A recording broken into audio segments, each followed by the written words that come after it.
First and second finding of the honorable head of the holy glorious prophet, Forerunner, and Baptist of the Lord, John, commemorated on February 24th. After the beheading of the holy prophet, Forerunner, and Baptist John, August 29th, his body was buried by disciples in the Samarian city of Sebaste, and his venerable head was hidden by Herodias in an unclean place. Saint Joanna, June 27th, the wife of King Herod's steward Chuza, Luke 8:3, secretly took the holy head and placed it into a vessel and buried it on the Mount of Olives in one of Herod's properties. After many years, this property passed into the possession of a government official who became a monk with the name of Innocent. He built a church and a cell there. When they started to dig the foundation, the vessel with the venerable head of John the Baptist was uncovered. Innocent recognized its great holiness from the signs of grace emanating from it. Thus occurred the first finding of the head. Innocent preserved it with great piety, but fearful that the holy relic might be abused by unbelievers, before his own death he again hid it in that same place where it was found. Upon his death the church fell into ruin and was destroyed.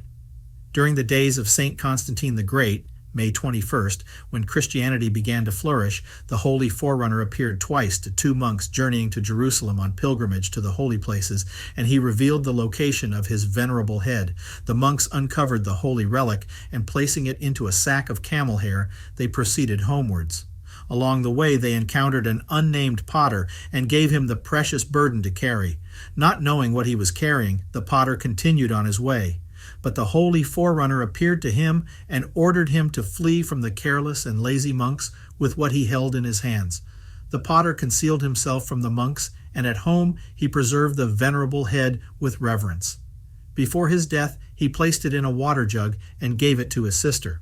From that time the venerable head was successively preserved by devout Christians until the priest Eustathius, infected with the Arian heresy, came into possession of it.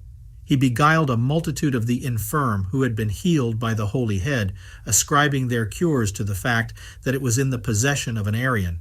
When his blasphemy was uncovered, he was compelled to flee. After he buried the holy relic in a cave near Emesa, the heretic intended to return later and use it for disseminating falsehood. God, however, did not permit this. Pious monks settled in the cave, and then a monastery arose at this place. In the year 452, St. John the Baptist appeared to Archimandrite Marcellus of this monastery and indicated where his head was hidden. This became celebrated as the second finding. The holy relic was transferred to Emesa and later to Constantinople.